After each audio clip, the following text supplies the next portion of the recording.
Welcome to house of English. പഠിച്ചതൊന്നും ഓർമ്മ കിട്ടുന്നില്ല, മനസ്സ് വഴുതിപ്പോകുന്നു, ഉറങ്ങിപ്പോകുന്നു, അങ്ങനെ പലവിധ പ്രശ്നങ്ങളാണ് വിദ്യാർത്ഥികൾക്കുള്ളത്. ഇതെങ്ങനെ പരിഹരിക്കാം?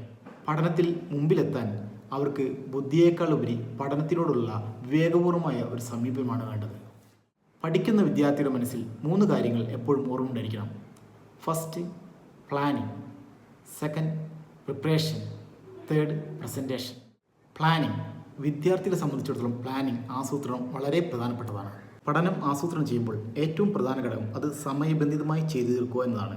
ഏതൊക്കെ വിഷയങ്ങൾ, എത്ര ദിവസങ്ങൾക്കുള്ളിൽ, ഏതെല്ലാം സമയത്ത് പഠനം, ഏതെല്ലാം റിവിഷൻ എന്നിങ്ങനെ ഒരു മനസ്സിൽ ഒരു ധാരണ ഉണ്ടായിരിക്കണം. മനുഷ്യ മനസ്സിന് 40 മിനിറ്റിൽ കൂടുതൽ ശ്രദ്ധ കേന്ദ്രീകരിക്കാനോ ഒരു കാര്യത്തിൽ ഏകാഗ്രത പാലിക്കാനോ കഴിയില്ല. അതുകൊണ്ട് ഒരു 5 മിനിറ്റ് വിശ്രമിച്ചതിന് ശേഷം വീണ്ടും പഠിക്കാനിരിക്കുക. പുസ്തകം കയ്യിലെടുത്ത് വെറുതെ പകൽ സ്വപ്നം കണ്ടുകൊണ്ട് പഠിക്കുന്നതല്ല പഠനം.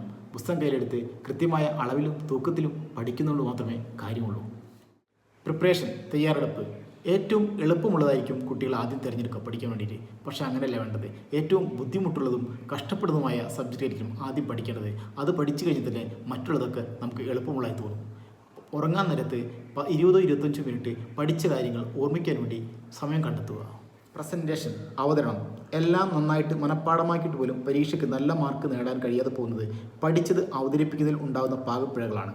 അതിനാൽ പഠിക്കുന്ന സമയം മുതൽക്ക് എത്ര സമയത്തിനുള്ളിൽ ഉത്തരങ്ങൾ എഴുതണമെന്നും എങ്ങനെയൊക്കെ സമയം ക്രമീകരിക്കണമെന്നും മനസ്സിൽ ഒരു കണക്കൂട്ടലുണ്ടാവണം. ഈ 3 പ്ലാനിങ് കൂടാതെ നന്നായി പഠിക്കാൻ വേണ്ടി അറിഞ്ഞിരിക്കേണ്ട കുറച്ച് കാര്യങ്ങൾ കൂടി പറയാം. നിങ്ങളുടെ പഠനാന്തരീക്ഷം മാറ്റുക. നിങ്ങളുടെ പഠനാന്തരീക്ഷം ഇടയ്ക്കിടെ മാറ്റുന്നത് പഠനത്തിൽ ഉന്മേഷം ഉണ്ടാകാൻ ഗുണം ചെയ്യും. എല്ലാ ദിവസവും വീട്ടിലിരുന്ന് പഠിക്കുന്നതിന് പകരം ഓരോ ആഴ്ചയിലും ലൈബ്രറിയിലോ പാർക്കിലോ പോയിട്ട് ഇരുന്ന് പഠിക്കുന്നതായിരിക്കും കൂടുതൽ ഗുണം ചെയ്യുക. പഠനത്തിൽ അറിഞ്ഞിരിക്കേണ്ട മറ്റൊരു ഘടകമാണ് നല്ല ഉറക്കം. നന്നായി പഠിച്ചതിന് ശേഷം നല്ല ഉറക്കം ഉണ്ടായിരിക്കുക. നമ്മൾ ഉറങ്ങുമ്പോൾ മാത്രമേ നമ്മൾ പഠിച്ചത് ബ്രെയിനിൽ നന്നായി വർക്കൗട്ട് ആവുള്ളൂ.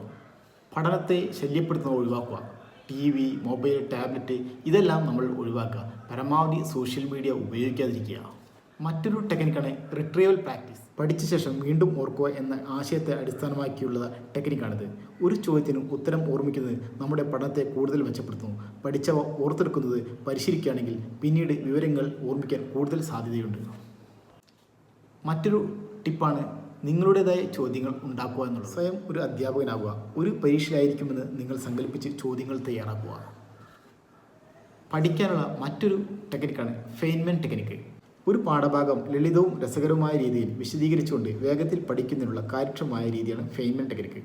നിങ്ങൾക്ക് എന്തെങ്കിലും നന്നായി മനസ്സിലാക്കണമെങ്കിൽ അത് ലളിതമായി വിശദീകരിക്കാൻ ശ്രമിക്കുക എന്ന ആശയത്തെ അടിസ്ഥാനമാക്കിയുള്ളതാണിത്. ഇതിൻ്റെ അർത്ഥം നമ്മുടെ സ്വന്തം വാക്കുകളിൽ ഒരു ആശയം വിശദീകരിക്കാൻ ശ്രമിക്കുന്നതിലൂടെ നമുക്ക് വളരെ വേഗത്തിൽ മനസ്സിലാകും എന്നതാണ്. നിങ്ങൾ പഠിക്കുന്ന ടോപ്പിക്ക് ഒരു പേപ്പറിൽ എഴുതുക.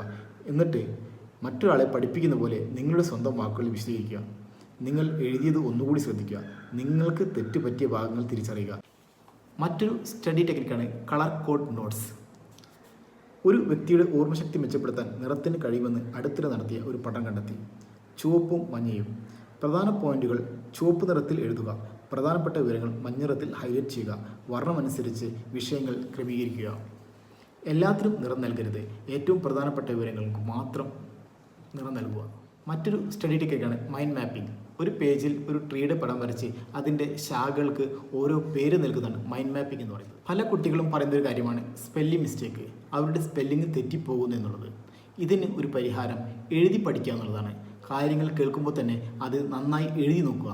പലവട്ടം എഴുതിയാൽ ആ സ്പെല്ലിംഗ് മിസ്റ്റേക്ക് ഉണ്ടാവില്ല. പിന്നെ ഈ വീഡിയോ നിങ്ങൾക്ക് ഇഷ്ടമായെങ്കിൽ പഠിക്കുന്ന വിദ്യാർത്ഥികൾക്കായി ഈ വീഡിയോ ഷെയർ ചെയ്യൂ.